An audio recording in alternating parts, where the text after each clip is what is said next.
कभी टेंट के नीचे कुर्सी लगाकर लोगों की पर्ची निकालने वाला धीरेन्द्र शास्त्री अब एक कथा के करीब 50 लाख से 1 करोड़ रुपए लेता है। किसी के घर चाय पीने के लिए 10 लाख रुपए चार्ज करता है। धीरेन्द्र शास्त्री रावण से बात करता है, भगवान हनुमान का नंबर अपने जेब पे रखकर घूमता है।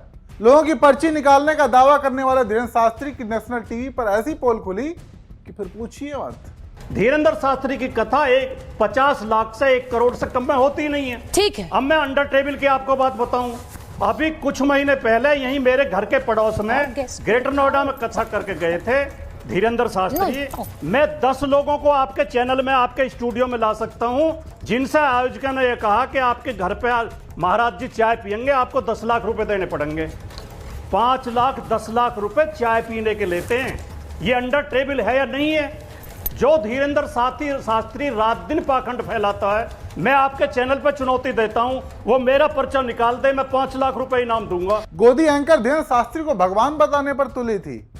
एंकर ये मानने को तैयार नहीं थी कि धीरेन्द्र शास्त्री कथा करने के लिए पैसे भी लेते हैं।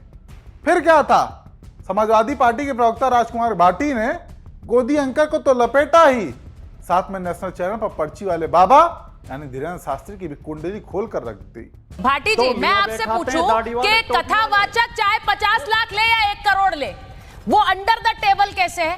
पहली बात, कथावाचक अगर पैसे ले रहा है, मुझे नहीं पता है कि धीरेन्द्र शास्त्री कितने पैसे ले रहे हैं, मुझे नहीं पता है सच में, लेकिन आप ये बोलेंगे कि कथावाचक अंडर द टेबल पैसे लेता है। जवाब देता हूँ। हाँ बोलिए बोलिए। एक एक बात का जवाब देता हूँ, एक एक बात का जवाब देता हूँ। अगर वही भजन, वही कथा मुकुटमणि यादव और संत सिंह यादव गाएं तो सनातन कमजोर हो गया। बिल्कुल नहीं होगा। वही भजन और बिल्कुल नहीं होगा। धीरेन्द्र शास्त्री गाए, कृपया सुन तो लें। सुचरिता जी सुन। बोलिए बोलिए बोलिए। ऐसे नहीं, बीच में आप टोकेंगी तो बात हो ही नहीं पाएगी। नहीं नहीं बोलिए। मैं आपके कहे हुए शब्दों का ही केवल विश्लेषण कर रहा हूँ। हाँ। आपने कहा सनातन पे हमला है, सनातन से दिक्कत है, वक्त से दिक्कत नहीं है, सनातन को वो मिले तो दिक्कत है। वही कथा, वही भजन संत सिंह यादव के हैं, मुकुटमणि यादव के हैं तो सनातन पे हमला हो गया, सनातन कमजोर हो गया। वही कथा और वही भजन धीरेन्द्र शास्त्री के तो सनातन मजबूत हो गया।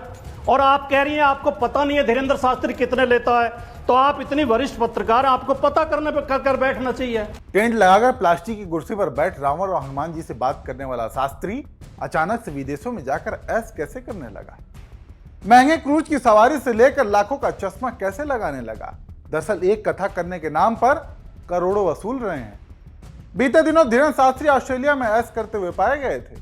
मासूम जनता को मोह माया का ज्ञान देने वाला बाबा ऐसी ऐसी तस्वीरें निकल कर रहे उनकी, जिसे देखकर उनके भक्तों के होश उड़ जाए। बाबा जी हमेशा उपदेश देते हैं, मोह माया छोड़ो, पैसा कुछ नहीं है, सच्ची भक्ति करो। लेकिन जब बात खुद पर आई तो बाबा का ये ज्ञान कहीं ऑस्ट्रेलिया के समुद्र में गोते लगाता हुआ पाया गया। बाबा कैनबरा की सड़कों में लग्जरी गाड़ियों में घूम रहे थे, 38,000 रुपए का गुच्ची का चश्मा चमका रहे थे, 65,000 की द नॉर्थ स्पेस की जैकेट में ऑस्ट्रेलिया की ठंड से बचते हुए बाबा पकड़े गए। ऑस्ट्रेलिया में ऐश करते हुए बाबा जब रंगे हाथ पकड़े गए तो सफाई देने पर उतारू हो गए। जवाब देते हुए कहा कि जैकेट मेरी नहीं है, एक दीक्षित बच्ची ने दी थी। ऑस्ट्रेलिया में ठंड थी तो जैकेट पहन लिया, समंदर की हवा से आंखों में जलन थी इसलिए गुच्ची का चश्मा पहन लिया। और तो और बाबा ने तंज कसने वालों को चेतावनी दी कि तुम्हें पेट में दर्द है तो अगली बार 1 लाख की जैकेट पहनूंगा। ये तो वही बात हो गई कि तुम भक्ति में डूबो और मैं महंगे शौक पूरा करूं। मूसर चंद, और अब दोबारा फोटो अपलोड की हमारी तो अगली बार पराडा का चश्मा मिलेगा। ये और सुन ले कान खोल के, अगली बार वीडियो तूने बनाया बेटा तो जैक्सन की जैकेट मिलेगी तुझे।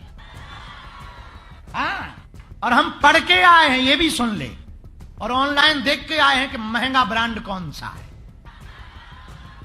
हाँ, तो अगली बार कमेंट करने के पहले विचार कर लेना, नानी याद आएगी और हम सुधरेंगे नहीं। लेकिन अब समझना आपको यह होगा कि एक साधारण ब्राह्मण परिवार में जन्मे धीरेन्द्र शास्त्री, जिनकी पंडिताई से खर्चा चलता था, वो आज चार्टर्ड प्लेन में उड़ान भरते हैं, छुट्टियां मनाने विदेश जाते हैं, जबकि बागेश्वर धाम की ऑफिशियल वेबसाइट दावा करती है कि भक्तों की अर्जी लगाना, दर्शन करना और कथा सुनना पूरी तरह से मुफ्त है। लेकिन कुछ रिपोर्ट ये दावा करती हैं